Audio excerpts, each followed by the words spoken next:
voy a hablar sobre anatomía y fisiología del aparato reproductor femenino. Mi nombre es Felipe de la Torre, soy médico egresado de la Facultad de Medicina de la Universidad Peruana Cayetano Heredia. Mm, Empezamos. Primero algunos conceptos. ¿Qué son las gónadas? Las gónadas es el testículo o los ovarios, puntual. ¿Qué es un gameto? El gameto puede ser masculino como es espermatozoide o puede ser femenino, como es un óvulo.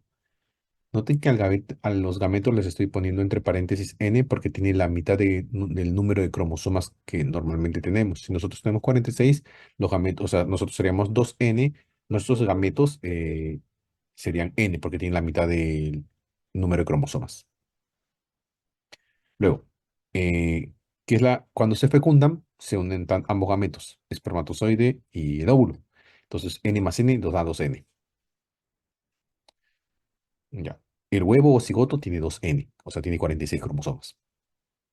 Este huevo o cigoto eventualmente va a seguir una mitosis de lo que es una célula, dos células, cuatro células, y así como tiene la apariencia de una frambuesa, se va a llamar mórula. Y después blastocisto, que es la forma en la que se implanta. Ya. Eh, Acá les mencioné, cuando es haploide son 23 cromosomas y diploide son 46 cromosomas. La copulación es la unión de ambos órganos copuladores, en el caso de la mujer la vagina y en el caso del hombre el pene. Y tengamos presentes estos conceptos porque vamos a estar utilizándolo ahora en la presentación. En la reproducción sexual puntual, los gametos que son haploides, que son formados en las gónadas, se unen y forman la fecundación. En el caso de los gametos masculinos, el espermatozoide y los óvulos en los gametos femeninos. La unión de estos dos gametos va a dar el huevo cigoto y, como les mencioné, n más n nos va a dar 2n porque tienen 46 cromosomas. Son los mismos conceptos de hace un momento, las gónadas que van a ser ovarios y testículos, los conductos genitales que van a permitir el paso de los gametos, glándulas accesorias que van a crear el ambiente adecuado para la supervivencia de los gametos y los órganos copuladores como la vagina y el pene. Refrescando los conceptos. ¿Cuáles son las gónadas? Ovario y testículo. ¿Cuáles son los gametos? Óvulo y espermatozoide.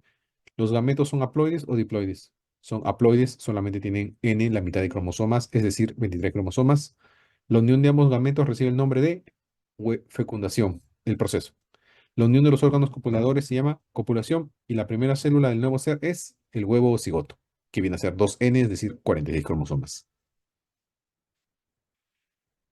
Y les presento al aparato reproductor femenino. Este es un útero con sus trompas y ovarios. Ya, empezamos. Bueno, la parte más externa pues es la vagina.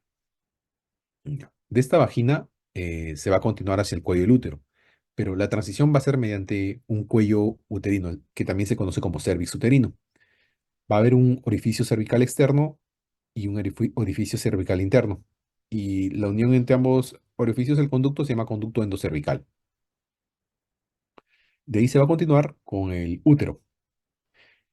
El útero tiene eh, esta forma y después siguen las trompas de falopio.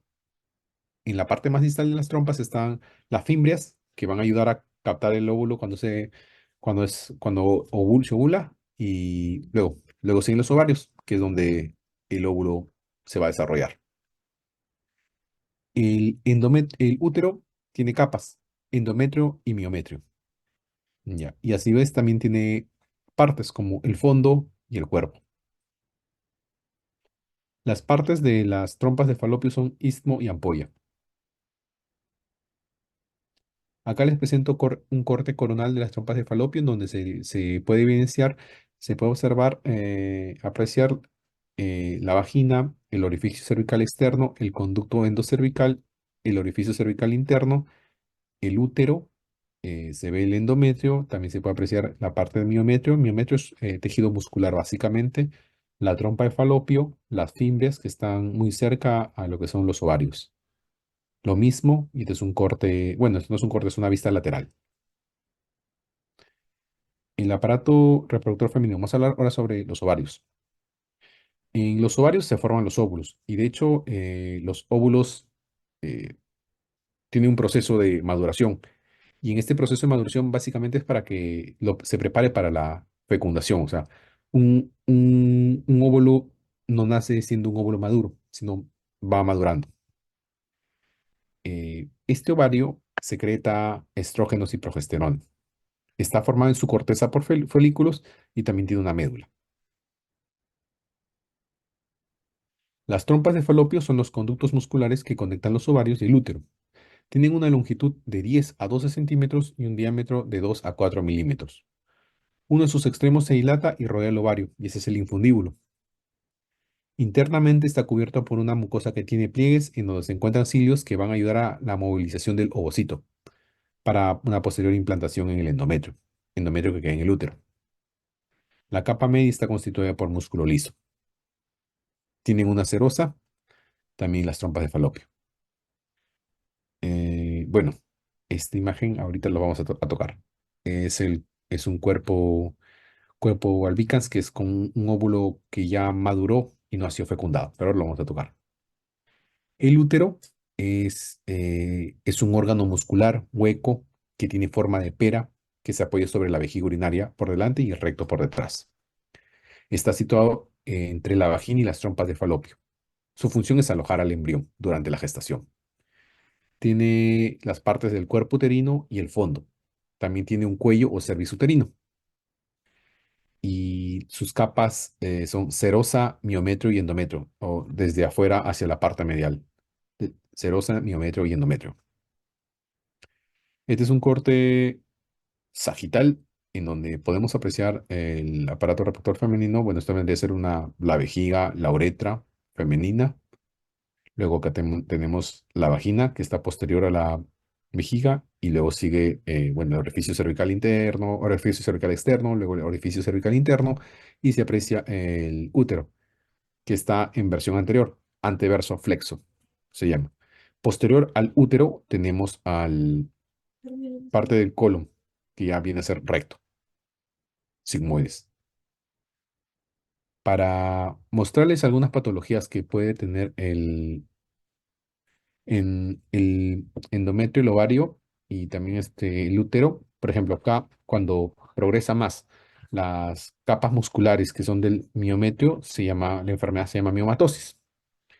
Cuando en el endometrio, la capa más interna del útero se llama endometrio, pero esta capa interna puede estar ectópicamente, es decir, o sea, fuera del endometrio puede haber lugares donde hay endometrio que no son en el mismo endometrio del útero. Por ejemplo, pueden estar en las trompas de falopio, inclusive pueden estar en los ovarios.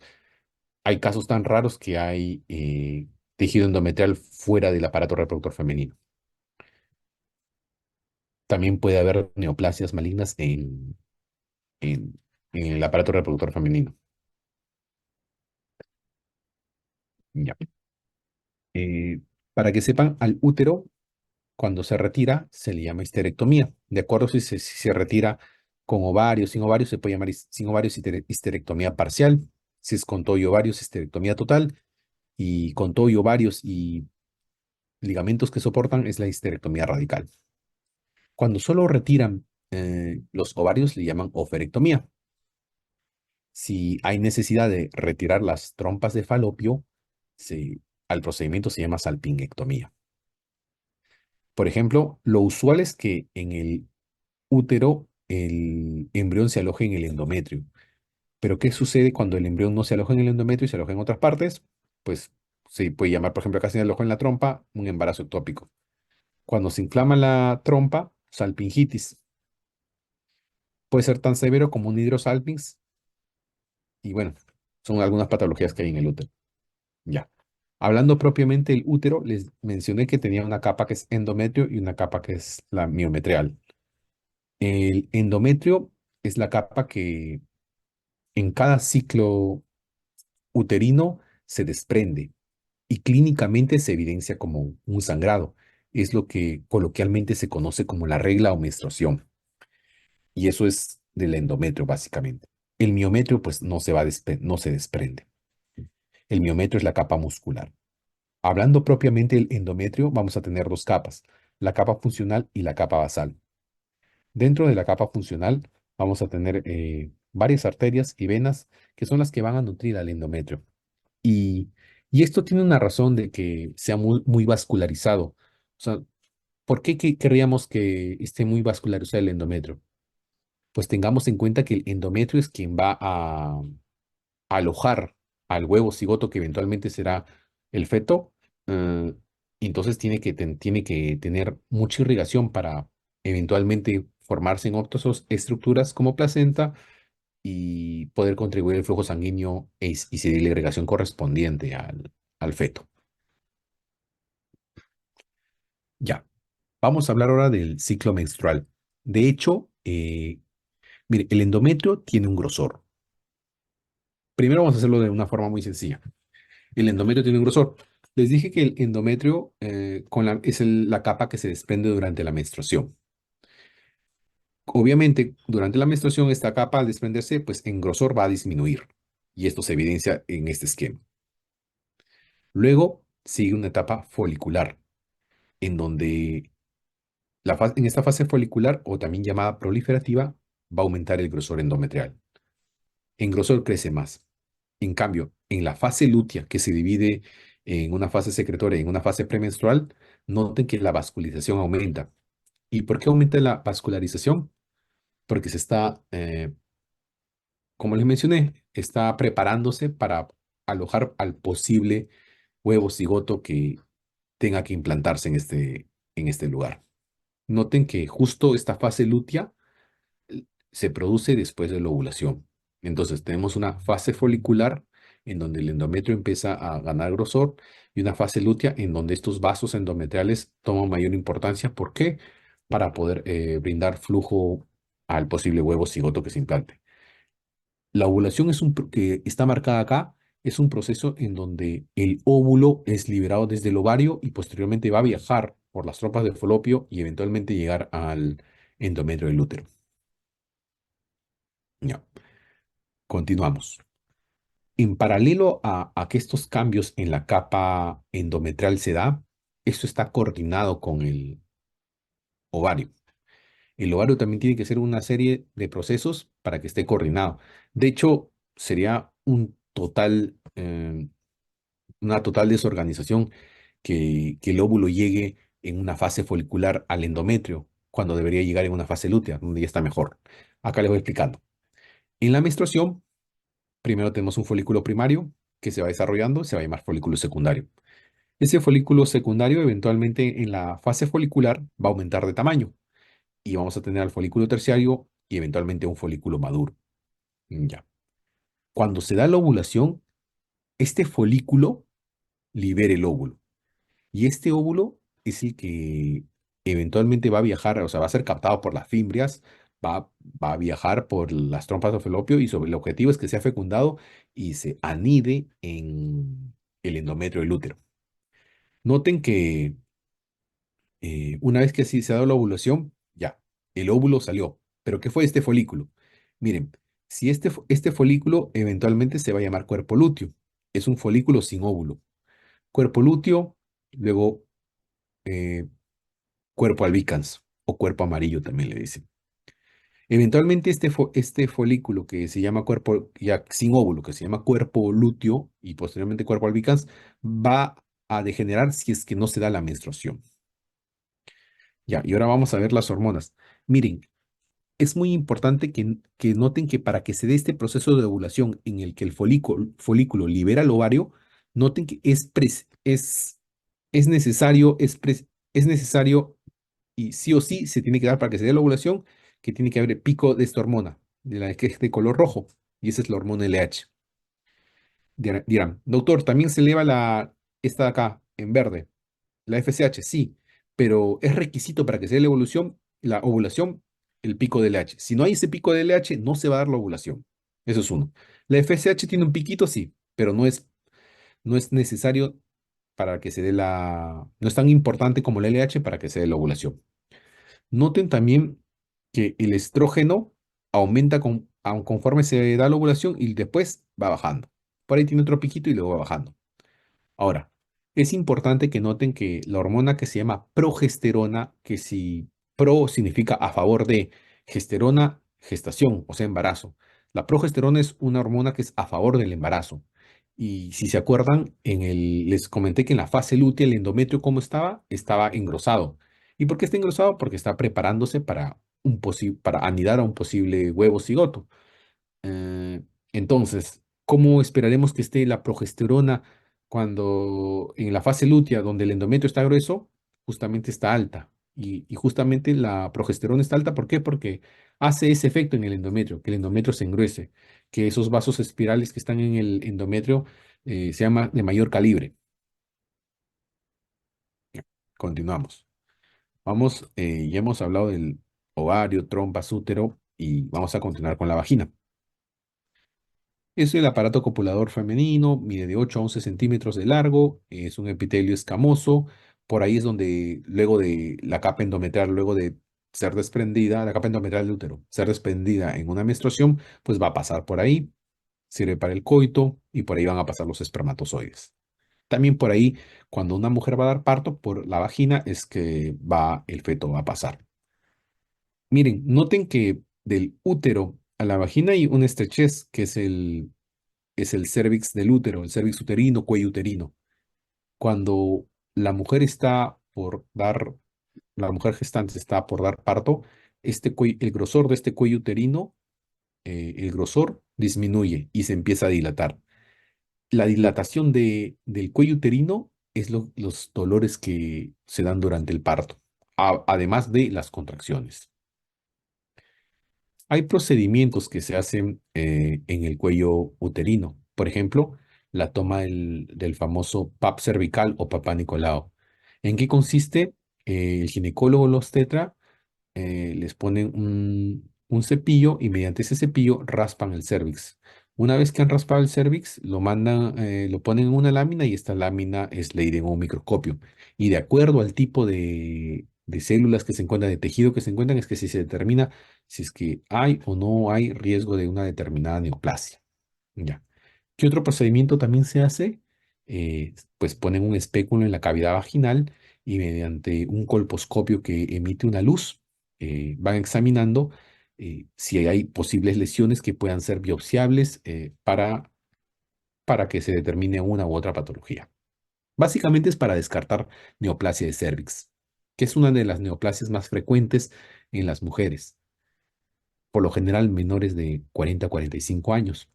Y la causa suele ser una infección crónica por el virus del papiloma humano, que tiene un montón de cepas. 16 y 18 son las más frecuentes. Entonces es por eso y siempre se recomienda que, bueno, ustedes que están en su práctica de enfermería comunitaria, la, la prevención primaria, que en este caso sería con la vacunación del VPH, que de acuerdo a la norma técnica nacional, esto se da a los niños y niñas en quinto grado de secundaria, de primaria. Continuamos. Los genitales externos femeninos. Vamos a tener labios mayores y labios menores y el clítoris. Es muy importante que ubiquen bien y sepan cuáles son los genitales externos femeninos, porque muchas veces he visto a internos de enfermería en emergencia cuando se tiene que canalizar un cateterismo vesical o colocar una sonda Foley, están poniendo por otro lado la sonda por donde no es, pero ustedes ya han llevado sus prácticas felizmente los sábados de cómo colocar una sonda vesical. Ya, tenemos la vulva, el vestíbulo, los labios mayores y labios menores, el pubis, que es el omonte de Venus, clítoris, y los bulbos vestibulares. También son conocidos como bulbos vulvares, que son un par de cuerpos eréctiles anexos que son parte de los genitales externos femeninos. Las glándulas de Bartolini o glándulas vestibulares mayores, que son un par de glándulas anexas, y las glándulas de Skene se escribe. Ya. Como vamos a hablar también, bueno, esta parte la vamos a tocar en endocrino, pero voy a dar un pincelazo sobre esto. Hay dos hormonas que me interesa que sepan, la prolactina y la oxitocina. Pro es a favor, lactina, leche. Prolactina es la hormona que va a estimular la producción de leche. Y la otra, la oxitocina, una vez que ya las mamas han formado leche, tienen que inyectarlas. Ya, la hormona que se encarga de esa inyección y que va a estimular es la oxitocina, puntual. Ya. Es importante también que sepan sobre la ovogénesis. La ovogénesis es la formación de los ovocitos dentro de los ovarios de la mujer. Y es muy particular porque hay ciclos que son de mitosis que no se tratan acá, o sea, de una célula salen dos y salen idénticas. Pero en los ciclos de meiosis de una célula que es 2N, es decir, tiene 46 cromosomas, va a pasar a células N con la mitad de carga genética, es decir, con 23 cromosomas. Ya. La cosa es que las mujeres tienen una cantidad finita, es decir, determinada de células germinales. Estas a su vez van haciendo la ovogénesis y eventualmente tienen una cantidad limitada de óvulos. La cosa es que cuando están haciendo meiosis uno se detiene. O sea, la mujer empieza a hacer meiosis desde que está dentro de la barriga de la mami, desde que es un feto empieza a hacer la meiosis. Y cuando empalma nuevamente, pues en la pubertad, empalma y otra vez continúa con la meiosis y la maduración de estos ovocitos. Pero miren que había una pausa o sea, dependiendo cuándo menstruan, pero una pausa de 10 a 15 años que la mujer dejó de hacer esta meiosis y son óvulos que han estado, por así decirlo, en stop y finalmente son óvulos que pueden llegar a ser añosos, por no llamarlo viejos, pero añosos. Entonces es por eso que a la mujer siempre se le recomienda que aprovechen y va a ser más fáciles en las mujeres jóvenes que puedan quedar embarazadas, es decir, van a tener mayor fertilidad comparado con las mujeres con edad materna avanzada. Y esta es la explicación de por qué cuando uno dice, mira, tengo más de 35 años y no he quedado gestando y es más difícil, es por esto, porque son óvulos que son mayores, con mayor tiempo de vida. ¿Ya? El óvulo tiene estructuras, tiene un corpúsculo polar, tiene una corona radiada, lo que está más externo es la corona radiada. Voy a cambiar de color del puntero. Mm, Ya. Esta zona es la corona radiada. Luego sigue más internamente la zona pelúcida. Y más internamente está el citoplasma y luego el núcleo. El óvulo es muy grande. Es haploide, tiene 23 cromosomas, es de un citoplasma muy grande, abundante, comparado con el espermatozoide. Les dije, zona pelúcida, la parte que está, perdón, zona radial, la parte más externa, y zona pelúcida, la parte que es interna. El ciclo ovárico les comenté, la fase menstrual en donde en el útero se está desprendiendo el endometrio y en los folículos se van transformando de folículos primarios a folículos secundarios y estos empiezan a producir estrógenos. La fase preovulatoria es donde de estos varios folículos que son secundarios, va a haber uno que es más grandecito y ese que es más grandecito se va a transformar en el folículo dominante. También lo conocen como folículo de Graf. Y en un ciclo ovárico de 28 días, en el día 14, este folículo pues le va a liberar al óvulo y es ahí donde se da la ovulación. Gracias a qué hormona? A la hormona LH, al pico de hormona LH. Luego le sigue la fase posovulatoria en el ciclo ovárico, que va a ser del día 15 al día 28. Y vamos a dividirla en dos. Si no hay fecundación y si hay fecundación. Si no hay fecundación, se acuerdan que ese óvulo, ese folículo que libera el óvulo, si no hay fecundación, un cuerpo lúteo que va a empezar a degenerar y eventualmente desaparece. Pero si hay fecundación, ese cuerpo lúteo aumenta de tamaño y va a segregar hormonas hasta el tercer mes de gestación. O sea, esa parte del folículo que se queda ya sin el óvulo y continúa funcionando, o sea, hasta 3 meses después de iniciado el embarazo. O sea, miren la importancia de ese resto de células para mantener y ayudar y colaborar en la gestación. Lo que les dije, miren, acá tengo, ¿dónde empezamos? Acá, mira, un folículo primario, un primordial, se transforma en un folículo primario, va ganando tamaño en citoplasma. Luego, acá tengo un folículo primario multilaminar en donde se aprecian varias capas de la zona pelúcida. Finalmente, va a haber un folículo secundario, gana un poco más de tamaño en citoplasma y ese folículo secundario va a haber un óvulo que va a ser de mayor tamaño, va a ser el folículo de Graf y ese es el que eventualmente en la ovulación va a ser expulsado para eventualmente sea captado por las fibras de las trompas de falopio. Miren, va ganando el citoplasma, va, ya, un folículo primario, primordial, se transforma en primario, multilaminar, donde aumenta el tamaño de la zona pelúcida, se transforma en un folículo secundario, hay un folículo dominante, que es el que eventualmente va a ser liberado durante la ovulación, y el resto del folículo que queda se va a proceder a llamar cuerpo amarillo, cuerpo lúteo, que si es que no hay gestación, va a degenerar y eventualmente desaparecer.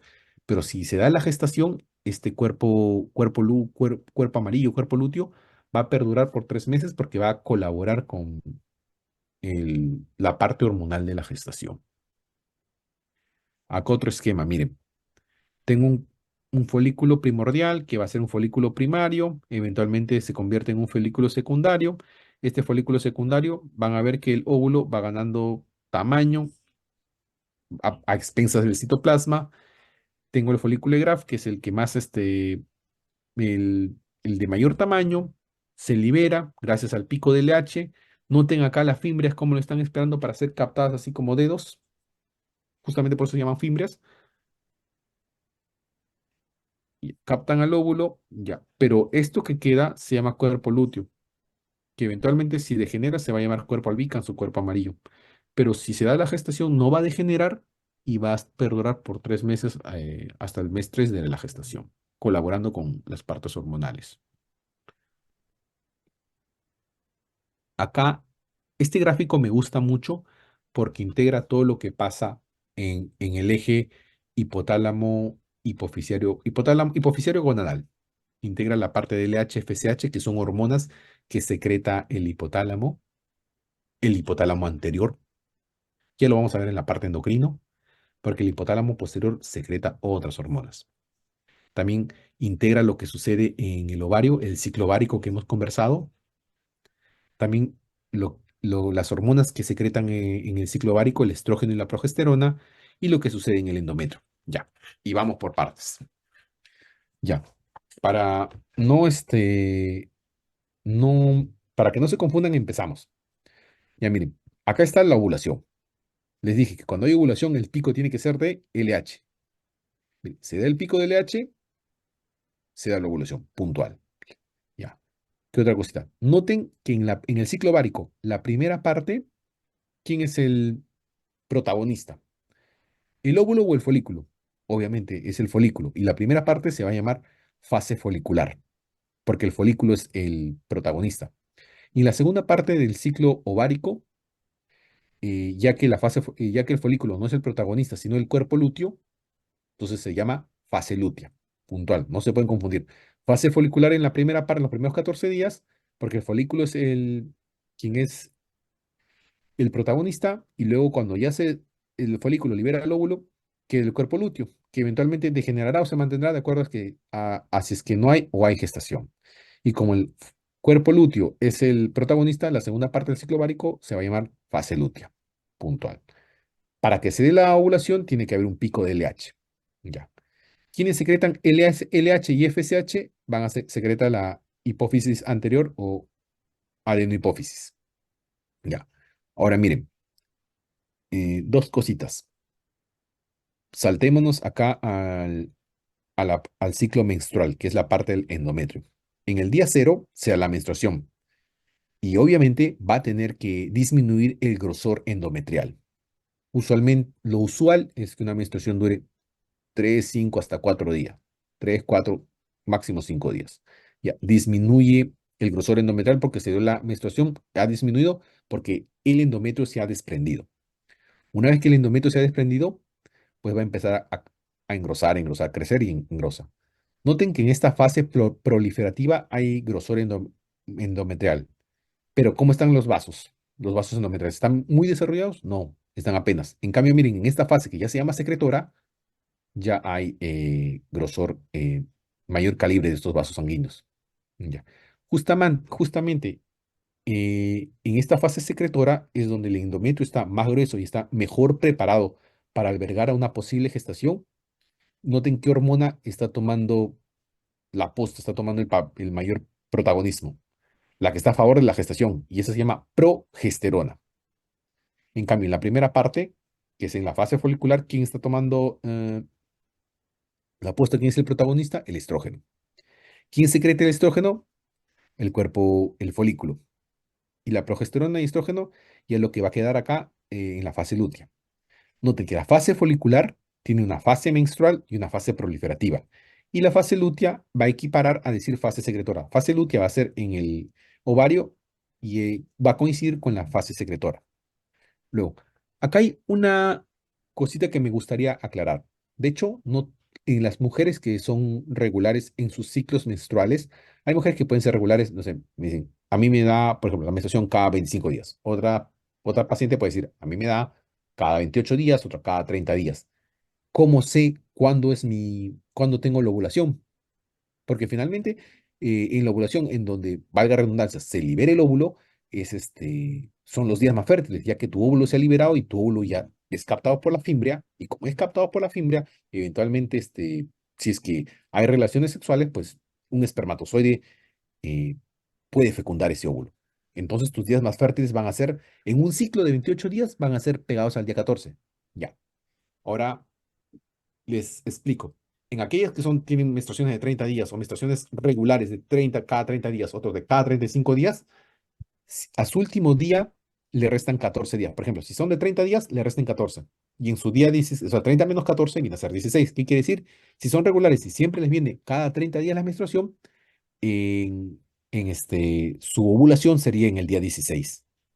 Si, por ejemplo, dicen, no, yo menstruo cada 40 días.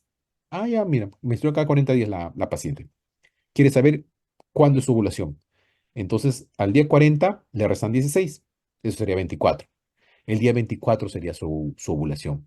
Doctor, ¿y cómo sé cuál es mi día 24? Ya, el día 24 de la ovulación lo empiezan a contar. ¿Cuál es el día cero o el día uno? El día donde empiezan a menstruar. El día donde empieza el sangrado vaginal, ese día se cuenta como día cero. Al día 1, día 2, día 3 y así van contando.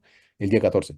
Justamente las aplicaciones que hay en los smartphones, las tabletas o por internet, en donde, en donde te dicen cuál es tu día fértil, se basan en esto, siempre y cuando una mujer sea regular en sus ciclos menstruales. Restan 14 días a tu número de días de ciclo menstrual, restan 14 días, por ejemplo, si es 30 menos 14, tu día 16 sería el día en que estás menstruando, que el día que estás ovulando, y esos son tus días fértiles. Y en este algoritmo es que se basan las aplicaciones. Un poquito más y un gráfico que se aprecia un poquito mejor. Ya, miren, puntual. Se da la ovulación, pico de KI, pico de LH. Puntual. Ya. En esta parte, ¿quién ha estado? Mira, folículos primordiales, eventualmente uno es seleccionado, folículo de Graf, y va desarrollándose. ¿Ya? Como acá, en esta primera parte, el folículo es el protagonista, esta parte es la fase folicular. Y como en esta parte ya se liberó el óvulo del folículo y solamente queda el cuerpo lúteo, esta parte se llamará fase lútea. Ya. Noten acá esto. Día cero, hay menstruación, va a disminuir el grosor endometrial. Luego va a empezar a proliferar, es decir, aumentar el grosor. En la fase secretoria, no solo aumenta el grosor, sino también el calibre de los vasos sanguíneos que están dentro de ese endometrio. ¿Para qué? Para albergar, preparar al endometrio para una posible gestación. Y si no hay gestación, noten cómo este cuerpo lúteo va a degenerar, cada vez se hace más pequeño, y cuando es ya muy pequeño, lleva el nombre de cuerpo albicans, que es previo a que desaparezca. Y obviamente, si no hay gestación, otra vez esta capa endometrial va a tener que retirarse, va a desprenderse, y se da la menstruación nuevamente, y acá empieza otra vez un día cero. Ya. Noten que la ovulación también en la parte endometrial va a dividir la parte proliferativa de la parte secretoria. ¿Qué más? Esta es la parte del ciclo ovárico, esta es la parte del ciclo endometrial. Noten acá en la figura. En el hipotálamo anterior, la hipófisis anterior o adenohipófisis, que así estimulada por el hipotálamo mediante la GnRH, va a liberar FSH y LH. Ya. Queda un minuto. Me retiro de la sala y vuelvo a entrar para poder continuar. Estamos en la parte que estamos integrando el ciclo ovárico con el ciclo endometrial. Puntos importantes, recuerden que la LH, con el pico de LH se da la ovulación y la ovulación es donde el óvulo, el folículo libera el óvulo. Otro punto importante es que la fase folicular, la fase folicular tiene la fase menstrual y la fase proliferativa. En cambio, la fase lútea tiene la fase secretora. Y equipara decir fase lútea con fase secretora. Y la fase secretora es donde, además de aumentar el grosor, también aumenta el calibre, la tortuosidad de los vasos que están en el endometrio. Ya. Entonces, a manera de recordar la fase menstrual en el ciclo endometrial, ¿con qué coincide? ¿Con la ovulación? No, porque la fase menstrual es el día 0 y la ovulación es el día 14. Con la fase lúteo-ovárica, acuérdense, la fase lútea es porque está el cuerpo lúteo. Y si hay cuerpo lúteo, quiere decir que ya se liberó el óvulo. Entonces tampoco coincide. La fase menstrual coincide con la fase folicular temprana. La clave C sería la correcta. Continuamos. Ya. Este es otro esquema en donde también se integra el ciclo uterino con el ciclo hormonal. Noten, el folículo libera el óvulo. Entonces, necesariamente, acá se llama ovulación. Y si se llama ovulación, tiene que haber pico de una hormona. Y esa hormona tiene que ser la LH. Siempre la LH, al momento de la ovulación, va a ser más que el estrógeno. Ya. Previo a esto es la fase folicular. Y después de esto se llama fase lútea. En la fase folicular vamos a tener a la menstruación y en la fase proliferativa. Proliferativa en donde aumenta el grosor endometrial. Y en la fase lútea, el endometrio continúa aumentando el grosor y también la tortuosidad de sus vasos. En esta fase donde es la parte del cuerpo lúteo, la fase lútea, va a predominar como está engrosado el endometrio, está manteniéndose engrosado, es porque eventualmente quiere alojar a alguien y ese alguien es el fetito, el huevo cigoto. Entonces, tiene que haber una hormona que esté a favor de la gestación y esa hormona es la progesterona. Continuamos. La fase preovulatoria, donde principalmente predomina el estrógeno, en la posovulatoria va a predominar la progesterona.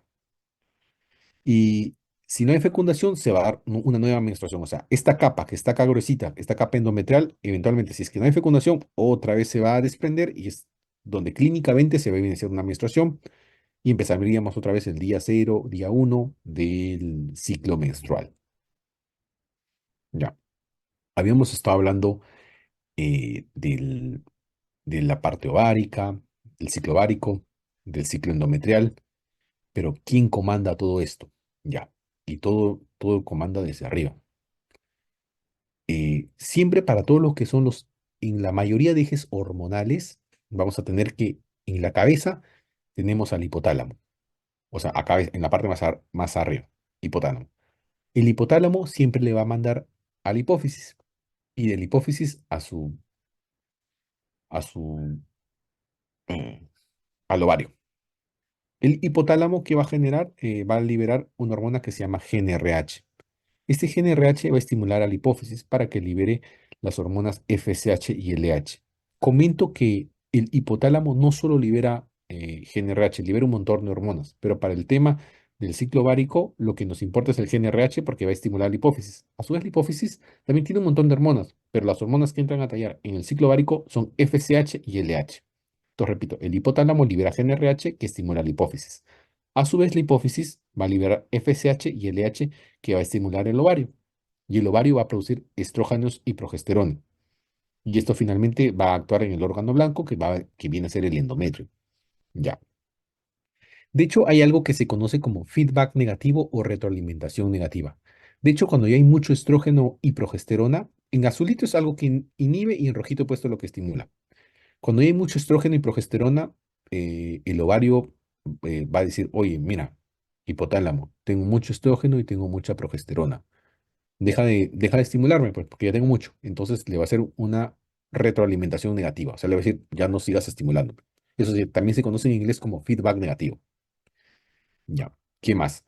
Hay otras sustancias que van a inhibir o estimular a la hipófisis a que siga produciendo FSH y LH. Acá, por ejemplo, la inhibina inhibe, la folistatina inhibe, y también hay otra que se conoce como activina que activa.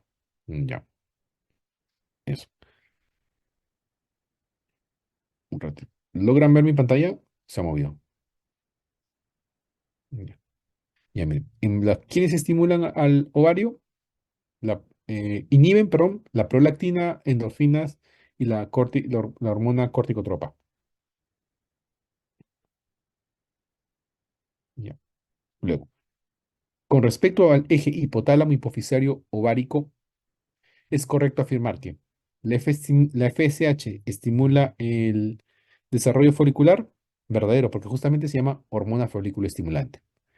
La LH estimula al desarrollo folicular, ¿no? Se llamaría por último, esta es hormona luteinizante. Y la GH, que es la hormona de crecimiento, o en inglés growth hormone, estimula la producción de LH-FSH, falso.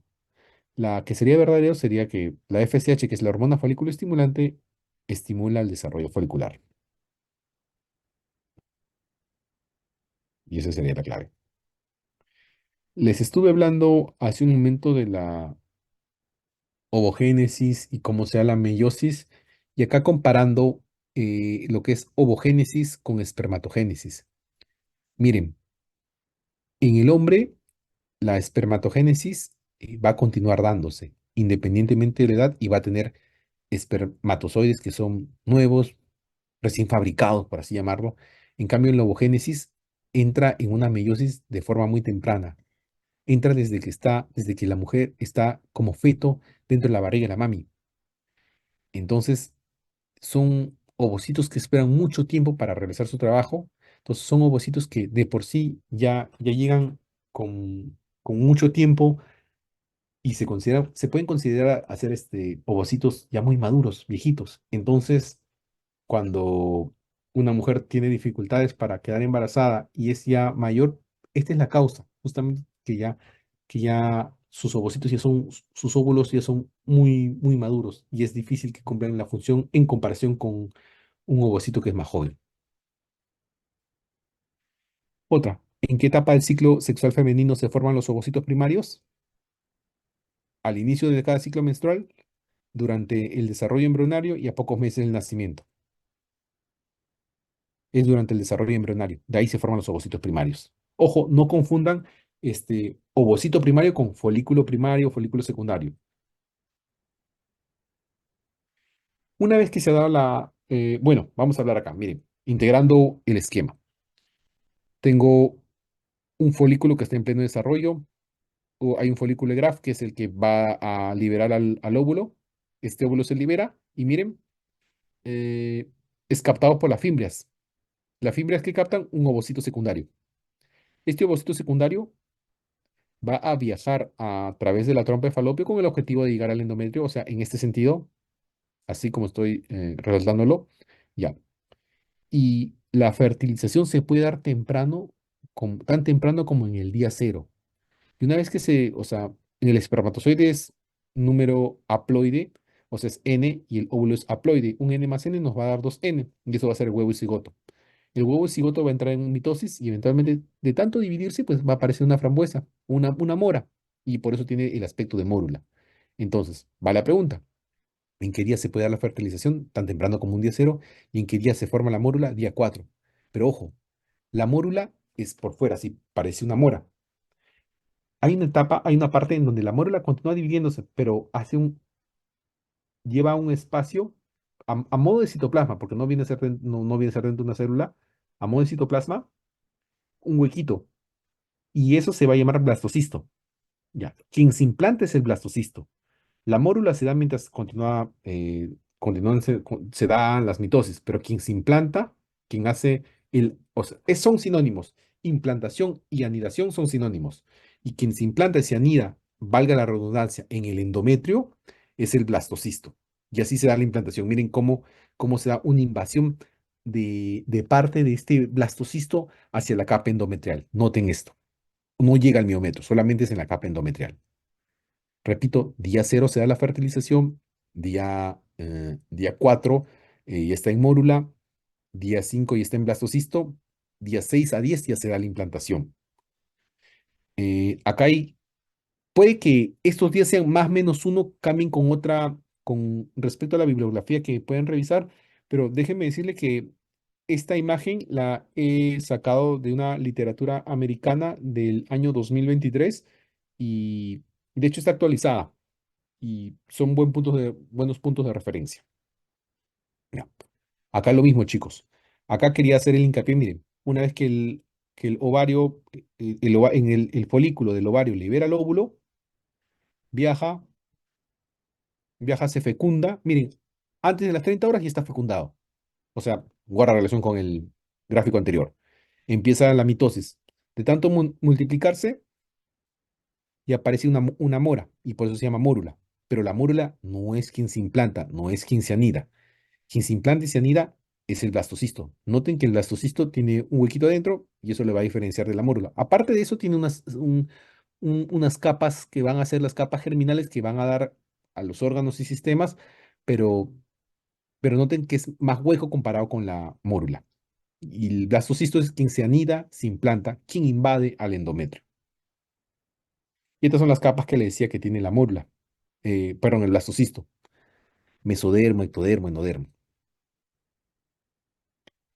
El eje de las interacciones hormonales, repito, el hipotálamo va a liberar GnRH y va a estimular a la hipófisis anterior. La hipófisis anterior va a liberar FSH y LH, que de acuerdo va a actuar una u otra hormona en determinada cantidad de acuerdo al ciclo menstrual.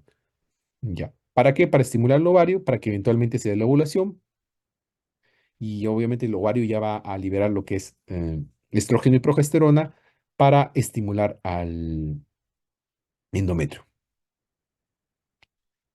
Ya. Acá estamos, acá ya estamos prácticamente acabando. Miren, cuando se empiezan a dividir de lo que es, acá se daría la fecundación, una etapa de dos células, y eventualmente se continúa la división y se forma una mórula. Ya. Miren, lo normal es que se continúe dividiendo, dividiendo. Por ejemplo, este es algo que se dice dicigotos fraternos. ¿Por qué? Porque han sido dos óvulos distintos, obviamente, que han sido fecundados por dos espermatozoides distintos, valga la redundancia, y eventualmente, miren, son dos fetitos con dos cordones umbilicales y cada quien con su placenta, es decir, dos placentas. Y esto se llama, como son dos bolsas, se dice diamniótico, amnios bolsas, y como hay dos placentas, dicoriónico. Corión es placenta. En cambio, miren, vamos a ver lo que sucede cuando el proceso de separarse no se da tal cual es. Miren, ya, tengo dos células. Si en el día 0 y en el día 4 esta única célula logra separarse, pues voy a tener tal cual como si fuese acá un dicigoto. Va a ser cada quien con sus bolsas, es decir, biamniótico y cada quien con sus placentas, bicoriónico. Es siempre y cuando se separe esta célula entre el día 0 y el día 4. En cambio, si se separa entre el día 4 y el día 8, después de la fecundación, van a ser una sola placenta, es decir, van a ser monocoriónicos y van a tener dos bolsitas, van a ser biamnióticos. En cambio, si la separación se da entre el día 8 y día 12, van a compartir la misma bolsa, monoamnióticos. Obviamente continúan compartiendo la misma placenta, monocoriónicos. Pero ¿qué sucede si la separación se intenta dar después del día 12? Es donde se conoce, en la literatura antigua le llaman monstruos aberrantes. Eh, pero no, eso es lo que actualmente se conoce como siameses. Mira, es más, no se logró ni separar la propia célula y formaron siameses. Eso es en cuanto a la separación de las células y de acuerdo a la temporalidad. La fecundación es el proceso en donde el espermatozoide se une con el óvulo. Y bueno, chicos, este es el fin de la presentación. ¿Tienen alguna pregunta, alguna duda? Voy a dejar de compartir para escucharlos.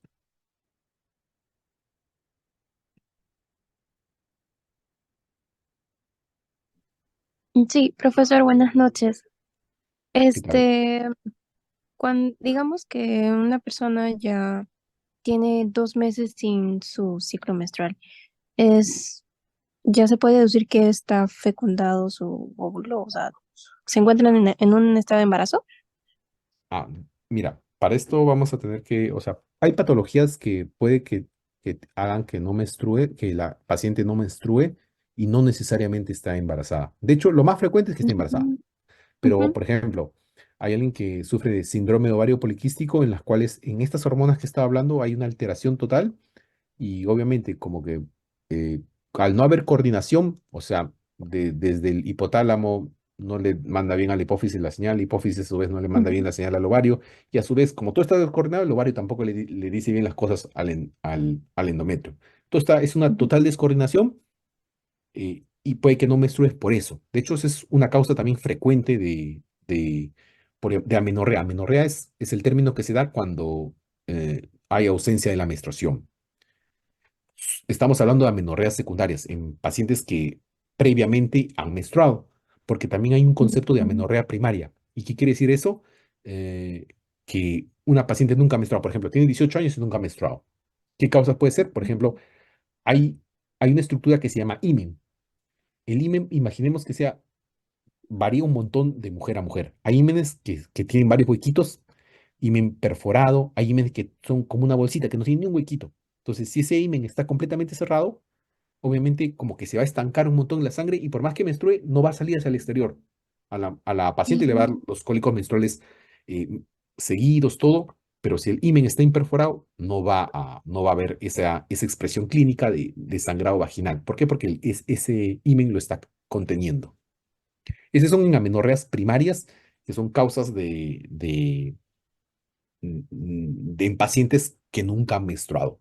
Por ejemplo, otra causa, una paciente que fenotípicamente, es decir, se ve femenina, pero tú le tomas la carga cromosómica y es 46XY, es decir, es un hombre. Puede Mm. ser, puede ser un síndrome de insensibilidad a los andrógenos.